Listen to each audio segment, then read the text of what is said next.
the clear to make the cut. We're live again.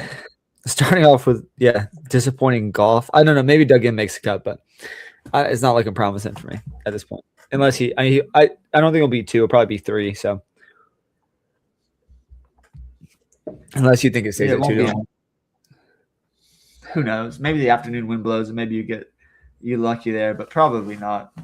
Probably won't pay too much. Yeah, you hate a guy going in the water on 17 after he's like kind of in a safe spot, but this course does have some danger. Michael Kim, dude, 12 under, like I think 1 of 16 in history. I mean, that's what happens. You need a putt. Yeah, he had every putt today, every single putt. But listen, let's jump into this slate. I know I got some work to do, but I want to talk about the slate because I think it's a fun Friday 10 gamer, not 14. I'm glad we're done with the 14s, but let's not waste any time. Let's jump in. I kick us off. What game are we starting with? Yeah, so you want me to run through? I know usually you like to steer, but that's fun. So we'll kick it off with the Baltimore and Atlanta game. Atlanta's visiting Baltimore. Trevor Rogers on the mound for Baltimore. Grant Holmes on the mound for Atlanta. And starting off here, I really like bats in this game. It's going to be from the Baltimore side. I think Grant Holmes is not very good. This is surprising. I know Baltimore doesn't run a lot, but Atlanta's the worst team against the run this year. What I mean by that is they're giving up a lot of stolen bases. So maybe you can see some guys, maybe like Dylan Beavers, Gunnar Henderson, maybe Jackson Holliday even run a little bit in this spot. So, but it's like their power profile. I don't think Grant Holmes is very good, and the bullpen for the Braves has been beat up. So I really like him. Trevor Rogers has been much better lately. So he's not really a pitcher I want to pick on. So even as a Braves fan, I mean, it's like, hey, the Braves can be stacked in any matchup, but in this particular matchup, I think I'm going to stay away. We know this park has been playing up a little bit to power this year. So yeah, the Baltimore 5 stack, 3 to 5. I'm going to be happy to get some of these guys on my team. Kind of priorities, obviously Gunnar, but look at Sam Huff. Sam Huff is now their catcher, and he's 2K flat. So Sam Huff's a guy that was a prospect a couple years back, and he's got a decent bat on him, but at 2K, I mean, at catcher, you're not asking for a lot there. I don't know if you need the savings in the slate, but I do like that a lot. Obviously, don't forget about Pete Alonso and those guys. But yeah, Dylan Beavers, another guy I'm looking at. So yeah, just up and down the Baltimore lineup, I think I have a lot of interest in their bats, and they're probably going to be a priority stand for me on this slate, especially in the 250 and the 121. Yeah, it's funny when I first looked at this slate, that was kind of like the prior. I loved Baltimore as well. Grant Holmes has not been very good this season, and yeah, there's like some affordable pieces. I don't know if you talked about Christian in the cars. Why can't I Encarnacion Strand? He's been a dog, honestly. He's been so good since he's been called up. I don't know, like he'll be in the lineup today for sure. Maybe, but Kobe Mayo's there too. So when Kobe Mayo, like, man, his underlines are fantastic. But the guy he strikes out a lot, so that's an issue. But he hits the ball a country mile. So like I like Kobe Mayo as well in this spot. So yeah, just like whoever's in the lineup there for Baltimore, I'm interested in. I just like how much is Strand? I think Strand's pretty cheap too at third base. I know they're both cheap. They're both around the same price. So Kobe Mayo is actually a bit cheaper. That's my point, right? So like in this spot, I think as a Braves fan, I see a lot of Grant Holmes, and I've seen him get away with things that I just don't think he should. I just don't think he's that quality. He definitely is prone to the meatball once or twice. So I think this is a spot where you could get a Baltimore stack, not significantly higher owned than they should be. So yeah, for me, it's going to be a stand, and if I lose, I lose against my boys here. Yeah, so I like that a lot. I'm heavy on Baltimore. I actually have some interest in Rogers. I don't love the Braves. I'm a Braves fan, but I don't love them against lefties this season. And you do have guys that strike out a lot in the lineup still. And while the Braves are they're still a top 5 team. I think like at his 7.6 price tag, he's a valuable SP2 in my opinion. Like he's just been good. I think he has a solid 12 to 15 point floor, and he does have some ceiling here. I don't know if you need him. It may be kind of thin. There's some aces on the slate, so you maybe don't need to go there. But depending on how the build shakes out, I could be interested in him as like a cheap pitcher. I mean, there's some worry, right? It's like you don't love doing against the Braves, but yeah, it's also a hitter's park, so there's some downgrade there. But I think don't be afraid to play him. He's been consistent, and obviously I'm somewhat biased for him because he's a heavy best ball stand. So I do like the profile. He's been really good lately. I think he profiled like that type of pitcher to be in this season. He just didn't really show it, but he's had quite a few good games here over the last 5-10 starts. So that's my side. Some sprinkle of Rogers heavily on the Baltimore offense as well. Get us to the next game, sir. Yeah, there's no way in a single entry should you ever touch Rogers against the Braves. The Braves just hit. They're just full of hitters. So like, yeah, I get it in tournaments, but in a single entry, like where I attack generally on a slate, I'm just not playing Rogers. Just no chance. And there's a bevy of options tonight. So yeah, we'll go to Tampa now. Another pitching dome here. So we have Cleveland on the mound. Cleveland on the road visiting Tampa. Shane McClanahan on the mound for the Rays, and then Joey Cantillo on the mound for the Guardians. Man, Joey Cantillo has the sickest curveball. Like, just throw it anywhere, and the guys can't hit it. It's so sick. I think he had. Is it better than Cade Cavalli's curveball? Probably. I don't know. I watched. Cade Cavalli's got a nasty curveball too, so that's tough. Dude, he's got, but he also throws some meatballs. Cantillo does. So there's an issue there. But I know I talk about this time and time. The Rays do not strike out, and that could be an issue here. And they offer some power, but this is a pitching dome, so I really like Cantillo here at 8.5. I think there's a good value there, and even though the Rays aren't the highest strikeout team, I could see Cantillo getting 7 to 8 here, maybe. That's pretty ambitious. I think his line's probably 5.5 in this spot. So for me, I really like Cantillo. I probably won't touch Shane O'Mac with Jose Ramirez back. It just makes that lineup more pesky. So this is another side I do want to bet to. I kind of like the Guardians here at plus money on the road versus Tampa. I know Tampa's leading that division. I just don't think it's real. I think they're going to come back down to earth. So, and Shane O'Mac's not a guy I want to play in DFS this year. He just doesn't have the same strikeout upside. So for me in this spot, you're going to see me as Cantillo as an SP2 in high likelihood, and my single entry in the 250 today. Interesting. Yeah, so I think we're a little different here, man. And I think let's just make a bet 1v1 here. I will stake a single entry tomorrow I'll take Rogers against your Cantillo. Okay, I don't hate Cantillo. I don't love pitchers against Tampa. This is something they play good small. But you love pitchers against the Braves? I don't love pitchers against the Braves. But I do think that I think they have similar floors here, and I think similar upside, to be honest. I think Rogers is 1,000 cheaper. So I would prioritize Rogers over Cantillo. I get what you're saying with Cantillo. I don't like pitchers against Tampa, though. It is in Tampa, right? That's a positive towards his. And I do think he has a little bit more strikeout upside than Rogers.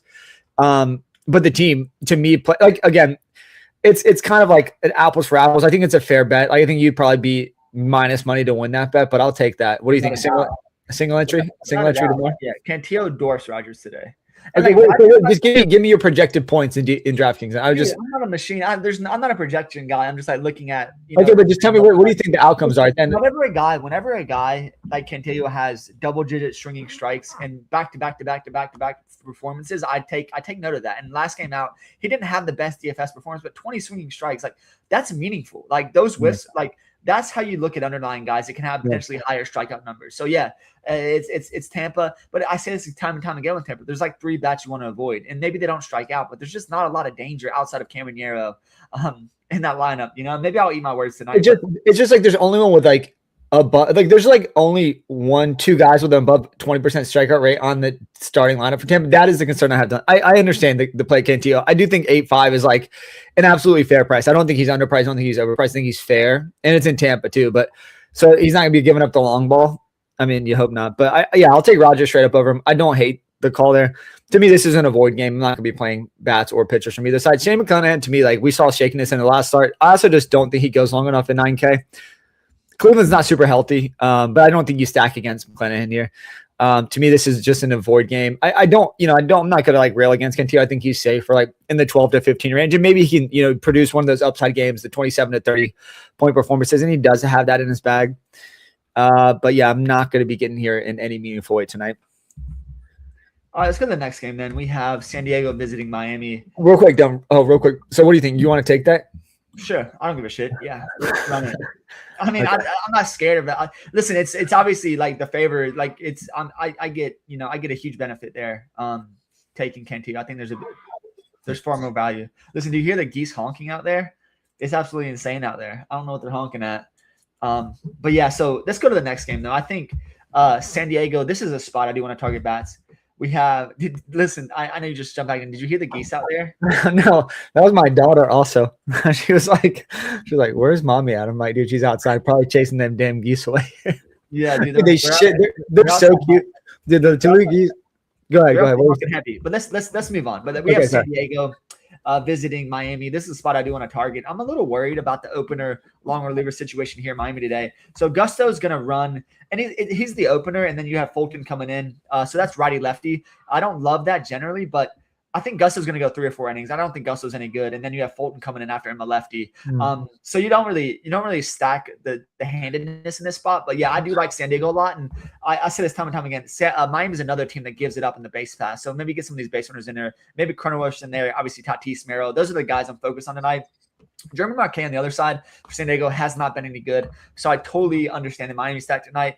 I'm just like taking priorities of this game. I'm not sure where I want to go, but I'm definitely going to be putting bats in my lineup tonight from this game. I just want to see, is my priority going to be on the San Diego side or the Miami side? And we see that time and time again. When we see an opener long reliever situation, there's always some uncertainty, especially when the handedness is split, when you have a righty then a lefty. I just don't generally love that. But the underlines for Gusto are not very good. Fulton actually, as a long reliever, maybe a little bit better as a lefty, but in this spot on the road, I'm just kind of leaning to the road team and looking at some of the Tatis, Merrill, Cronenworth stacks here. So what are your thoughts on this game? Yeah, I love this game for offensive perspective. I think I'm more heavily on the Miami side. Marquez is like one of the worst strikeout pitchers in the league currently. Miami doesn't strike out anyways, but like this seems like a game that he gives up double-digit hits. And I don't know if those produce enough runs for it to be meaningful in DFS, but I will be heavy on Miami. They've been slumping out of the All-Star break. I would really love to if they called up. I know Liam Hicks has been good at catcher. They still have Joe Mack, who's a good catching prospect. I would love if they got Ramirez back, Augustine Ramirez, because I don't know if you've been looking at AAA numbers. In like 50 games, he's still 18 bases. The man is just running wild down there. It'll be fun. I don't think he will get the call. I don't think he'll be there today, but next time you get him in, he's just a terrible catcher. So like they need to move him to DH, or they have to figure out a different position for him because defensively he's such a liability. Like if he does play catcher, it's like stack any team that runs against him because. But then you have so many first baseman outfielder combinations that you need a DH on that team, so it's just not a good combination. Yeah. Like maybe get rid of him at this point. Like I want to see Augustine Ramirez in the league because he is a fun DFS guy, but he's just not a good catcher. So he's gonna have to be DH somewhere, learn first base. Well, for me, dude, Miami's so cheap too. Like Hernandez batting 3-4. He's been phenomenal this season. You have Kyle Stowers. You do have to play him at first base, hitting the ball really well. I like Griffin Koenig too. He's a guy. They drafted some in best ball. I don't think Owen Casey's back. He's still on the IL. I do like him, but then like Xavier Edwards as well. Like this is like a Xavier Edwards. He goes 4 for 5 spot tonight. The thing with me though, like obviously in a competitive game, you don't want to see that. Like you don't want San Diego throwing in like Mason Miller, but like I think they get to Marquez heavily here. I think this is a double-digit hit performance for the Marlins. Do you see the geese out there? Yeah, they're wrecking the house. Listen, geese are like dumb puppies. Like they really are. Like they just honk and they poop everywhere. And they're beautiful birds, but it'd be better when they start laying. Yeah. Well, so for me, it's the Marlins, man. I like them a lot here. Jacob Marcy. I'll stack them up all aboard. I want to see. I would even throw like Joe Mack in there at catcher. Like he's a good hitting prospect because sometimes they'll throw Liam Hicks DH and they'll throw Joe Mack is not that good of a hitter. He's a very good catcher and like he's very good defensively behind the plate. But yeah, like he's fine. I mean, he maybe offers slightly above average power, but other than that, he's not special to me. Yeah. But yeah, it's fine. I mean, listen, catchers are just a shit show. I'm playing Sam Huff at 2K. If he's in the lineup, like I think you remember this, but when I was playing MLB The Show a little bit, like Sam Huff was a guy that was a prospect, and you're like, oh, this guy might be something, going forward. But just listen, it's hard to play catcher in the MLB. There's so many responsibilities. I kind of liken it to tight end in the NFL. Like for tight ends, people don't realize like it's so hard for rookies to get on the field because there's so much blocking assignments that receivers don't have to do, right? So like people are like, oh, I love this rookie tight end, but they have to do so much as far as movement goes, blocking assignments. It's really hard for these guys as rookies to produce. So I feel the same about catchers. Like it's hard for guys to come up and have all these defensive responsibilities as catchers and learn the calls with their new pitchers. So it's tough, and I think you're going to see a lot of that with these young guys coming up. So, but let's move to the next game. Yeah, and I think we're on opposite side in this game too. We're going to be going head to head tonight, which is fun. So I think now we have the Dodgers visiting the Mets. Saki on the mound for the Dodgers, and then Minaya on the mound for the Mets. And you saw the last game out for Saki. His velo was high. I mean, he had like 8 days of rest, and that's fine. But there's so much risk. And I think with the Mets getting healthier, it's just like not even worth it at 7-3. You saw the velo up, and the strikeouts were kind of just blah. It's not even like we need to play that whatsoever. So in this spot, if you ask me to lean in offense, it's absolutely going to be the Dodgers here against Minaya. But they're a priority spend, right? You want to spend them for them on this slate. I probably don't. So for me, it's going to be a pass. But I totally understand if you want to go back to Saki, you get, tantalized by the velo there. You're like, you know what? He's going to do it again. But I really think the Mets as a healthy team and having Soto as a stalwart there, it's just like, it's going to hurt the upside of Saki. Yeah. So, and the Mets are not a high strikeout team. So for me, it's going to be a pass game altogether. But I totally understand if you want to get to the Dodgers here against Manaea. Yeah, that's where I would go, Dylan. So yeah, I think Saki's an interesting SP2. To me, it's like I would still prefer Rogers straight up over Saki at like similar prices. I do like the Dodgers. You're gonna have to pay for him, but like Tommy Edman's a guy that's come back. He's been ripped. I mean, he's expensive, but he's been so good since he's got back. Mookie Betts again, expensive, but against lefty, I like him here. It would be more like back end. I mean, it's just tough. Like Shohei's so expensive. Like in the event that he puts up 20 points, is that even enough at his price? And like that's the tricky piece there. But yeah, I think they'll be low owned because of their prices. But they could go out and put up a crooked number here against the Mets. Manaea is okay, right? Like I do think he's better than he's better than Marquez. He's better than the opener / bulk reliever in San Diego. So I think the Marlins, I just prefer at cost anyways. But the Dodgers will be sneaky and they have a lot of offensive upside. So I'll lean towards the Dodgers in this spot. We'll leave Saki in the player pool. He won't be a priority, but I'll leave him in there in case I need the value SP2. Yeah, listen, the bandwagon's always full for the Dodgers, so they're never going to be underowned. Like people just like, the bandwagon is like beaming, but people falling over the edge. But like for me, it's like there's no reason. Honestly, where I'm trying to get a little different just to play the Dodgers. I get the upside here, but I can get lower owned spots. And the Dodgers always carry some ownership, just like the Yankees. When the Yankees are on the slate, they just always carry high ownership just because that fan base. And I know you see that less in the higher dollar tournaments, the ones I play, but you do see that in the lower dollar stuff. You're going to see these teams that are more popular teams get some of the ownership. So for me, it's just going to be a void. But yeah, dude, honestly, with the caveat, Sharmanara sucks and he throws a lot of meatballs. Yeah. So like I'd worry about that a little bit. Just if they blow up for like 10 to 15 here, you're going to be in trouble. So let's go to the next game. We have Toronto visiting Boston. We have Trey Savage, ECU legend. Let's go. How about Big Gab shoving yesterday? Dude, I love it too. ECU looking great in the pros right now. But yeah, Big Gab shove. I mean, people are talking about Cy Young. I mean, Gavin's not a Cy Young candidate. He is very good, and he's the kind of guy that like for no good reason can give up 10, but also strike out 12. Like he's just an absolute. He's a unit. But yeah, Savage here. On the bump for Toronto, and then we have Sandoval on the bump for Boston. This is a spot where I have some uncertainty, right? Like maybe I'd have some interest in, Toronto here against Sandoval, but Sandoval is actually a decent pitcher. And obviously I don't want to pick on my boy Savage. The thing with the Savage, I've seen him, leave a lot of stuff in the zone here recently, and that's a cause of concern. Obviously the Red Sox are pretty hot right now. So maybe you could get a contrarian stack, but no one's going to play against your Savage here. I actually considered playing him in DFS. I just kind of worry, right? If I'm 1-for-1 looking at Quintillo versus your Savage, I actually kind of trust Quintillo in his spot a little bit more in the pitching lab there in Tampa. So for me, it's just going to be a pass game altogether, but I totally understand if you want to go to the Toronto side. Once again, we're looking at road teams. We favor road spots generally. Decent par for hitting. But yeah, what's your thoughts? My thoughts in this game is pretty much just Savage or pass, and it's probably just going to be a pass. Yeah. So when I first looked at this slate, I do like Toronto. I think they're really affordable. Like Alejandro Kirk at catcher. We talk about catcher that does have offensive upside. He's like 2.9. So like at that price, I really like it. Vlad Guerrero, who has shown no power this season, he's affordable. I mean, like even guys like George Springer, like the mid threes, low threes, like that is affordable as well. I do have interest in Toronto. Their offense hasn't looked like great. I mean, I like Okamoto too at third base. He's another value guy that has double dong upside. And he's a guy known that I like him. We drafted a lot of him in best ball, so like I'm a fan there.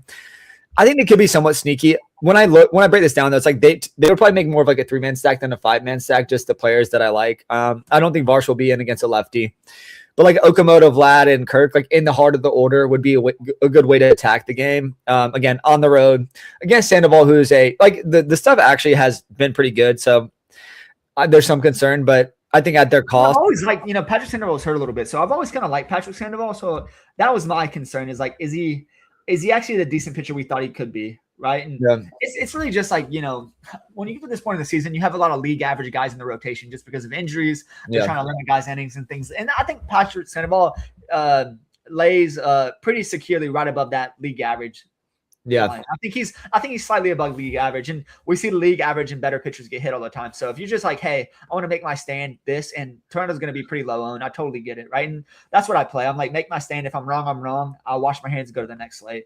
So I totally get if you want to play the Toronto spot. Probably won't be for me, but yeah, I definitely understand the play there. Yeah, I think they could be a top 5 scoring offense out of the 20 teams that we have playing tonight. I think they could be a top 5 scoring offense, and if they are, like, they're cheap, so I think you'll want them in DFS.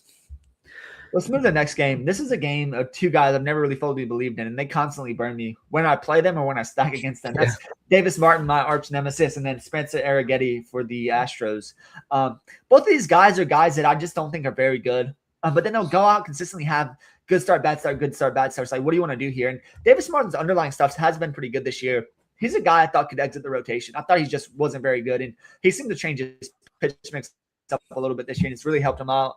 I don't want to play pitchers against Houston, so probably won't go there tonight. But Eric Getty on the other side, you really want to pick on the White Sox? I mean, they're just a pesky team leading that division. Yeah. It's funny. I was looking for, the midseason, I always want to see, hey, where's a long shot out of the AL we can win and get a World Series team from? I'm like, can I bet the Royals? Can I double down on the Royals and win the Royals? Like, there's no way they get out and they make it to the playoffs. But the AL is really weak. I think the AL is really wide open. A lot of teams that are leading right now just don't think they're going to lead, right? So I'm just looking for value. Once again, I talked about Tampa. I think they're kind of overperforming. Same with the White Sox here. But that's just to be said. I really don't want to play this spot. If I was going to play this spot, I'd be actually stacking against Davis Martin, because I've been doing that to no recently, and I just don't think he's very good. And I totally get the Houston play. There's so much value there. You really can't, you can't justify leaving Jordan off of your stack at this point. Like, he just can't. If they score 10 runs, Jordan's there's a 75% probability that he was a part of that, right? Just he carries power for that team that if they score a lot of runs, it's probably on the back of him. So don't leave him out of your stack, which makes sense. But there's so much value. Cam Smith's been out of the lineup. I don't know why, but you have guys like Jordan Spence, you had mentioned, her down the bottom of the lineup as well. So there's value there. I don't know if you need the value tonight, so I probably won't go there. On the other side, Eric Getty, just as volatile. You can definitely play the White Sox, right? At home. Once again, they're division leaders. They're playing with a lot of, spunk this year. So maybe you want to play the White Sox for some home run. Obviously, Montgomery and Murakami, all these guys have a lot of pop in their bat. So I totally get the play. But once again, I'm isolating production and I'm isolating my builds, and I'm not going to play this game whatsoever. It's pretty much a 0 for me in this game. But I just want to say that I can see both sides being successful. But no pitchers, no bats. I'm moving on. What you got? Yeah, this is like a battle of two pitchers I think can limit the damage. Again, the offensive that I would stack would be Houston. I mean, Isaac Paredes, Jordan Alvarez, Cam Smith, Spencer, you mentioned, even throw Pena in there. But yeah, they're expensive. You'd have to prioritize. Like, to get Jordan right is just going to make the entire stack more expensive, but you do want to leave him in there. Dylan, question, trivia for you. How many 2-run home run games does Jordan Alvarez have this season? 5. Oh, damn it. You already How many? Yeah, 5. Dude, they're just off the dome. It just makes sense. Like, 5 is like a good number. It's like it makes sense. But it's like the other night I played him, and I think he accounted for like all of their runs. And so I stacked Houston and just didn't mean anything, because like it's like, yeah, cool, I 5-man stacked him, but when you have one guy put up 30 points, everyone else put up 5 points, it's just not gonna be enough. But I think I just want to add there. I go back and forth because in the outfield, like, production is so replaceable. There's so many options in the outfield that occasionally these guys at 2K are just going to put up 15 or 20 points. And so if Jordan puts up 25, that's fine, but it is replaceable. But then to the same point, when the Washington stack went off the other day, we saw James would put up 6 and then still be on the winner. And so sometimes it's just like, hey, you built your stack and it's really hard to pinpoint that production. And I often say, don't leave out the best bats, because the best bats are the best bats. The other day I played it for pitching, played the shitty bats, and the shitty bats did shitty things. And that's what happens sometimes, right? Like, their bat profiles are just horrible. It's blue stack casts everywhere. They strike out a line. Just like, why? You're just like betting on the game environment, but you still have to take in consideration that these guys are good batters. And like, when you watch Jordan at bat, you feel for the pitcher. You're like, this guy, like, every time Jordan's at bat, the pitcher's at a disadvantage, it feels like. They're just like, if they leave something anywhere around the zone, it's absolutely in trouble, right? And sometimes I like to play Jordan against pitchers that want to go after him and have strikeout stuff, because I think they're going to leave the ball in the zone a little bit more. So I don't know if Davis Martin's that guy. I think he's a little bit smarter than that, but we'll find out tonight. So I think this could be high. This game could go over the total, but I don't think it will go over in a meaningful way that will be valuable in DFS, right? That's kind of like the caveat there. I think this could be like a 6-5 game, but like, is that going to be enough in DFS? I don't think it will be. So it will be a pass from me, and I'm not going to touch the pitchers. Too volatile, and I think there's better options that we haven't got to yet, but we'll get to those soon. Yeah, the next game we have Seattle visiting Texas. Bryce Miller on the mound for Seattle. Gore on the mound for Texas. I think I played Bryce Miller in his only bad start this season. Pat myself on the back there. It was horrible. He just couldn't find the zone, and which is crazy because he's a very low walk guy. So his K minus BB is fantastic this year. So he's fine in this spot. I really don't want to pay 10K for him. I think Texas is they got a bunch of dogs on their team. Like Langford is one of my all-time favorite players. Like, I mean this, I might bet him again for MVP next year. I think I bet him for MVP this year, and he got hurt. But like, if the guy has a full healthy season, he's going to be in the running. The guy's an absolute, he's a dog. And same with Nemo, same with a lot of their bats. Like, they just have dogs in their team. Jock is a guy that, played for the Braves for a while, and he's just an absolute dog. He's just a dog. He's going to make life tough for these guys. So that ought to be said. I just don't think I'm going to play Bryce in this spot. I understand at 10K, he probably has the most upside based on what we've seen lately, but I'm just going to avoid it. And McKenzie going on the other side, I'm not playing him either. I think he's a guy that, for whatever reason, always comes in super high owned. But there's so much volatility in his profile. I just don't. For the last few slates, he's been 40% owned plus. Like, why are we doing this with Mackenzie Gould? We know there's so much risk in his profile, and he's been walking a little bit too many guys for me lately. And I just think Seattle's starting to pick up their offensive production. So it's like, do I really want to do this? That being said, this is a pitcher's park. So I totally get if you want to play either of these guys. We see Mackenzie Gore at the same price as Joey Cantillo. And I'm hoping maybe more people go to Gore. I'm just going to go Cantillo in that spot. So I get the play as a pitcher here, but I think overall from a full slate perspective, this is just an avoid game as far as bats go. Yeah, I think I'm with you on the avoid from offense perspective. If I did stack him, it would be Seattle against Gore because there is that Jekyll and Hyde type performances that we've seen. And honestly, Gore's better against lefties. And if they throw a righty heavy lineup in there, if they throw a righty heavy lineup in, I kind of like some of the righties.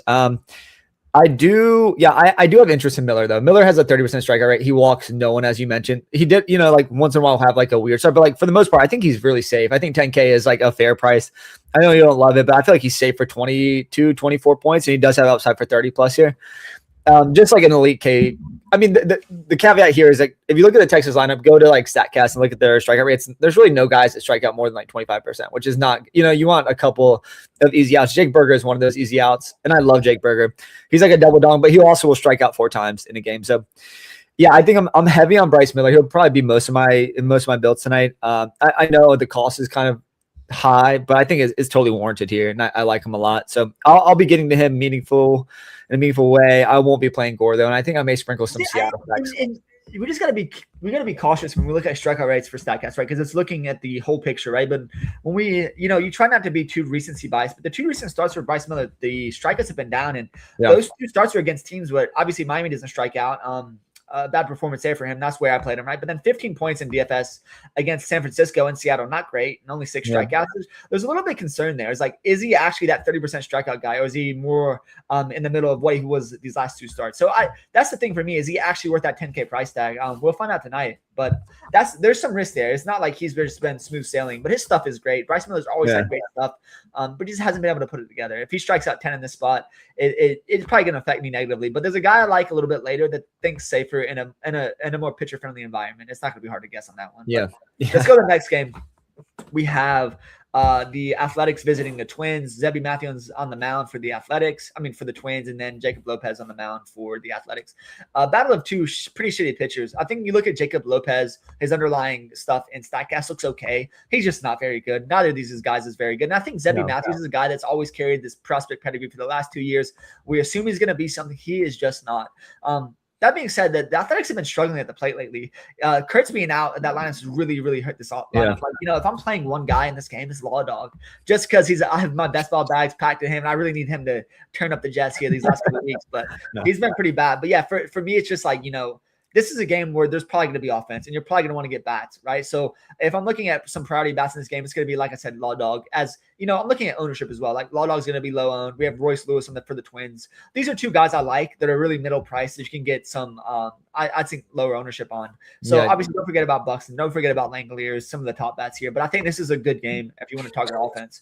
That being said, would you be surprised if this game is 4-3? Because both these offenses has shown some tendencies to be horrible at times. I wouldn't, because I think Jacob Lopez's underlyings are fine. And then you look at Zebby's. Is he going to ever show what we thought he would show, right? And he's been decent in the minors. So maybe this game's actually lower scoring than we all assume. And these ERAs and everything's inflated. And I say that just maybe wish casting, right? Wish casting that everyone's going to go here because both these guys look pretty horrible, and it's a good spot for offense. So, and that's just me trying to like maybe build something in my mind. But yeah, just on paper, this is a great spot for bats. Yeah. I struggle. Again, the Athletics, they lose some protection without Nick Hurts, and I think he is coming back. I think he's been optioned for assignment, Dylan, if I saw something recently about that. But man, I hate Minnesota, but like I'm really interested in Minnesota here. This is a 5-man stack you could do. I'm a Luke Keeschel guy. Like he's been a little bit better lately. Royce Lewis, who you mentioned. Byron Buxton, when he's healthy, he's just an elite fantasy asset.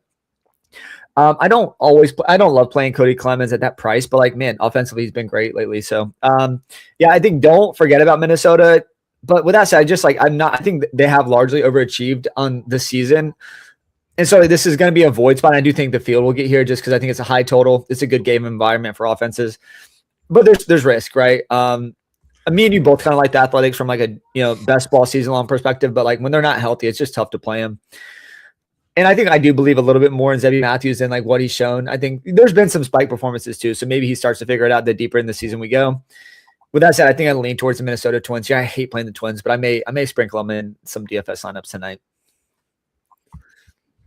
Yeah, it's probably a good idea to get bats from this game, but I make a lot of bad ideas. I have a lot of bad ideas, make a lot of bad decisions, and sometimes that pays off. Right? It's like, hey, where do we think?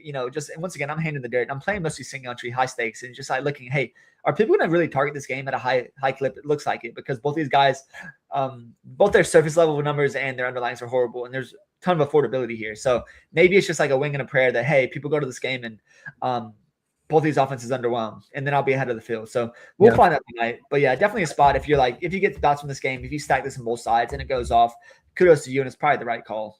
Yeah. But let's go. I think we have 2 games left. Let's go to St. Louis. We have Rhett Lauder and the Fighting Reds visiting Dustin May.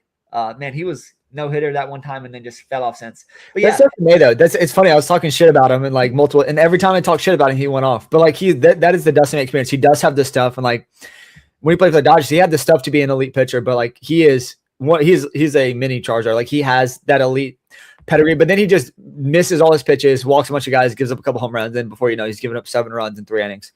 That's a spot though. Just as far as bats go, you probably want to get bats in this game. If you're asking me for priorities, it's probably the St. Louis side.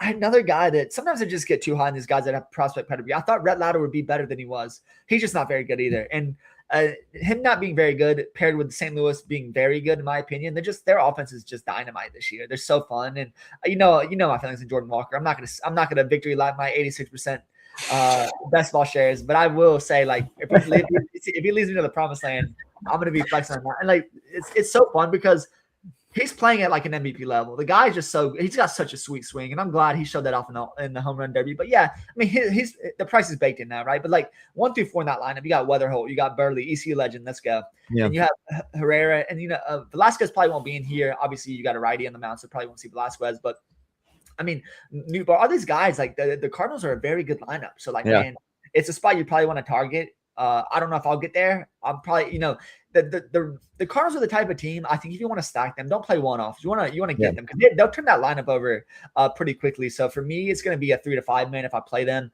On the other side, like I don't know what to do with the Reds. Like I said, I think Dustin May is generally better than he actually is. So maybe I just avoid them here. But up and down the lineup, look, Ellie's back, healthy, looking good.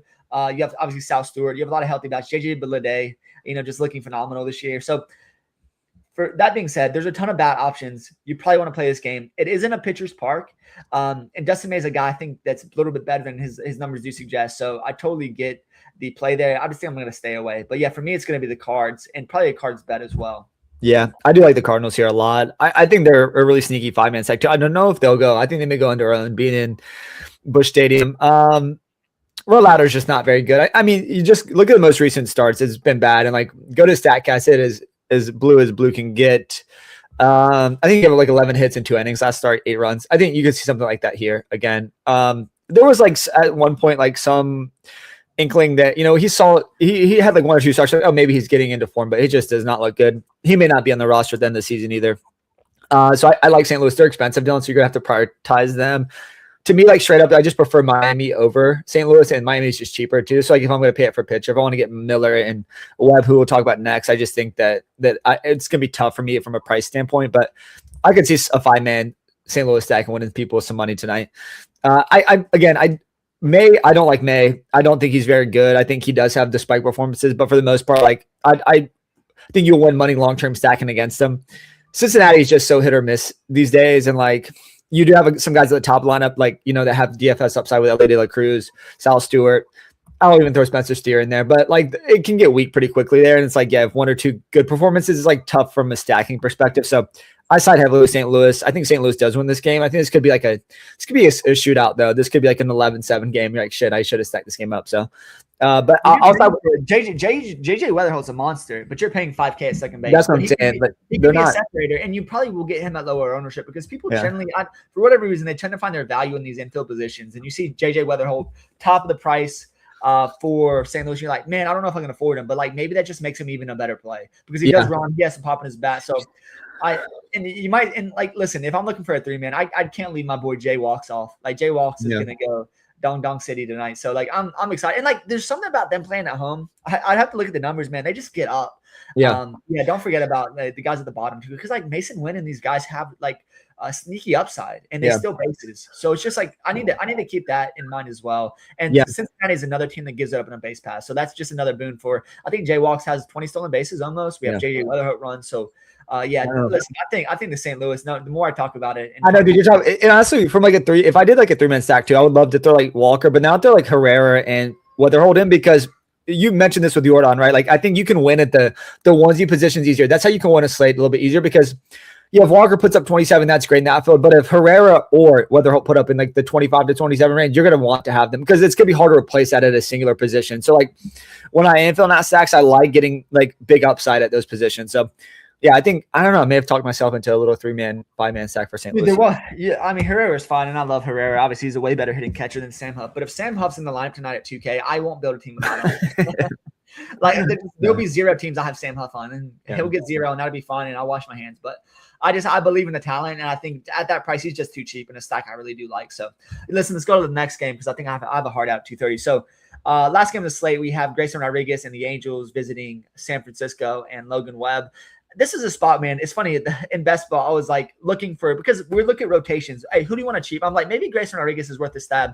And I was between him, Detmers, and Soriano. And man, I am glad I went Detmers and Soriano. And I just, queued these guys. And when I build my rankings, I put those guys pretty much leagues ahead of Grayson. But I thought Grayson had some upside. I was like, okay, maybe he'd be sneaky. He's been horrible. Man, he has one pitch and it's a fastball and it gets lit up. That's just not good. If your one pitch is a fastball that gets hit and that's all you have, you're in trouble. But it's San Francisco. Like how excited can we get actually for the Giants here? And my answer is that not excited. On the other side, I think Logan Webb is just a good pit play here. You're paying a salary that's he's probably not worth. But I think there's some safety baked in here. I think he's safe for 20 points in this spot. And once again, you never win at pitching. You only lose at pitching. I think in a spot like this, I don't think Logan Webb will lose you the slate. I think he's pretty safe to get you potentially the win here. As I mentioned, Grayson's not very good, and then get out of here with maybe 20 to 25 points at a low end, and that'd be fine enough at his price tag. Yeah. I think with Logan Webb, the way I would position, I think he's got a higher floor than Miller on the slate, but I think lower ceiling. That's kind of where, because again, the strikeout rate for Logan Webb is just not. I mean, he's a great ground ball pitcher. He can go deep into games, but he just doesn't strike a lot of guys out. He can accumulate strikeouts because he goes so many innings. Logan Webb has these games every season where it's like you look back. I think did he have 17 strikeouts or something? No, he had 14 strikeouts. Okay. You're like, why? And I'll tell you exactly why. It's because he just pitches the contact, pitches the ball in the zone. If these guys cannot, if they're just not swinging the bat well that night, he's just going to strike guys out because he's not like looking for swing and miss outside of the zone. So he's more likely to have those spike performances occasionally. I don't want to use the word more likely, but he's likely to have those once in a blue moon because he just, if he goes 8 or 9 innings, he can just accumulate those. But he's not a guy that's going to go 6 and strike out 15. That's just not in his arsenal. No. So, yeah, I just think he's safe in this spot. We know the Angels' bottom half of the lineup's tough. And Zach Neto looks like he's on the trade block. So, man, it'd be so fun if they exited him. He's a guy that got my best ball bags packed, and I hope he goes a contender and gets a good lineup spot because the Angels are kind of dragging down his fantasy production this year. But, yeah, that's all I have in this spot. I think, the end cap, Logan Webb is a good safe pitcher to end on. But in this spot, if you want to play bats, you want to play Giants, I get it. I'm kind of hoping Grayson Rodriguez is kind of improves because when he was with Baltimore, I thought he could be a great prospect or a great pitcher. And he was like, he had some rumblings to lead that rotation. I mean, God, it went downhill fast after the injury. So I really hope he gets back to a better form. I root for these guys that, come back from injury to get better. So hopefully he improves there. But anything in this game before we jump off? No, yeah, it's Webb for me. I guess, yeah, sneaky San Francisco stack potentially, but it's kind of thin in this park. Should be a fun slate, man. Last thing, I know you got to jump. Quick thoughts on the LeBron signing in Philly. I know. So, okay, first take, I was like, I didn't like it. But then I look at the lineup, I'm like, and I'm not a huge basketball guy, but I like Philly's now is like what? I think he does move the needle a little bit there. I think they're like their best odds to win the championship. And the East is so much weaker, right, Dylan? So, kudos to him for not retiring. He's just like, dude, he's going to make every stat out of reach for any guy that's going to because the NBA will shorten seasons. I think they're going to reduce games. I don't know if it's not going to be next year. It may not be for 5 years, but they will. And I don't think anyone will catch LeBron's stats just because he's been in the league so long. He's going to continue to do it. And I think longevity is a valuable metric. When you look back, like people are going to say in 20 years, like I just don't think there's no one that's going to be able to catch LeBron in his longevity. So yeah, listen, he was tired of playing with the great whites. He's like, you know what? Let's go to Philly. I mean, he's like, Luka Reeves out of here. Yeah, I respect it. You know, now he's got Jaylen Brown, and that's a weird build. Like I saw somebody adding up like usage percentage, like it's like 200% combined usage percentage for all the guys in the court. There, I was like, okay, well, how's this going to work? But I think it's going to be, you know, what's going to be the most fun is actually to see what he looks like on the court with Embiid. And, you know, I'm not a big basketball guy. It was NBA. Like, I do like LeBron. You know, there's no doubt about that. And I think it's going to be a funny situation. But, yeah, listen, Maxey Edgecombe, like, that's a talented lineup to see. It is very talented. Even, dude, listen, if LeBron's just a good 6-man, like, that's probably what he is at this stage in his career. Like, let's go. Giddy up. Yeah, dude. He was like, I mean, the funny thing about the Lakers is they're going to be good, too. Like, Luka's a monster. But, yeah, he said he needed the West is so tough. So it's just like for him, he's like, what's an easier path to the championship, right? So kudos to him for staying in the league. I mean, he's done it forever. I don't know how he's staying healthy. He's on every peptide imaginable. I want whatever he has because I need that longevity. You want his $1 million chef? Dude, it's also like every peptide available, I'm sure. And probably other things too that are probably like under the table. Dude, I know you got to jump off though. Thanks for jumping on. Thanks for tuning in, folks. Good luck tonight, Dylan. Rogers over Cantillo because I want to take your money tomorrow. I do think if you guys have time, watch Cantillo pitch tonight. If you have like the package and you know you're not blocked out. Dude, the curveball for Cantillo is so sick. Like it's so hard to hit. You watch it, it's just like the thing is absolutely electric. It's just it's probably like I'm just recency biased. Like he got hit last game, but man, that curveball was electric. It's so fun to watch. But the problem there is like if you leave a curveball hanging in the top of the zone, it's gonna get ripped. What was the game I was watching last night? The guy was just hanging everything. Man, who did the Phillies play the other night? The guy was just hanging every pitch, and boom, took him yard. God, who was it? It was the Dodger. It was the Dodgers pitcher, right, Dylan? Yeah, it was Eric Lauer. Eric Lauer was hanging so many curveballs, just high in the zone. And Carl Schwarber was just like, dude, he was salivating out there like a rabid dog and just couldn't do enough. He was just yanking everything so far foul. But yeah, listen, whenever you hang a curveball, that's the issue. And that's the issue for Cantillo tonight. I was looking at some meatball metric as far as like leaving balls in the zone. Like, dude, he throws some meatballs, and that's the concern. But like, listen, as far as strikeout pitchers go, I don't want a guy that's dancing too much. I want a guy that has a pitch like a curveball, like Cantillo has. That can throw it in the zone and get swing and misses. That's what adds for me. If you're dancing, you're playing patty cake around the zone, and you're throwing 15 pitches to get a strikeout, I don't want that. I want you in the zone. You know, go after these boys. You know what I mean? So, anyways, yeah, we'll jump back on tomorrow. We'll talk some NFL. Get them kids. All right, yeah. Dylan, thank you, sir. Good luck. We'll be back. We'll be back. Best ball this weekend or what? Yeah, best ball NFL. We're gearing up. Yeah, I got it, dude. I'm running out of teams, but we'll do it. All right. Thanks, folks. Dylan, good luck to you, sir. We'll be back.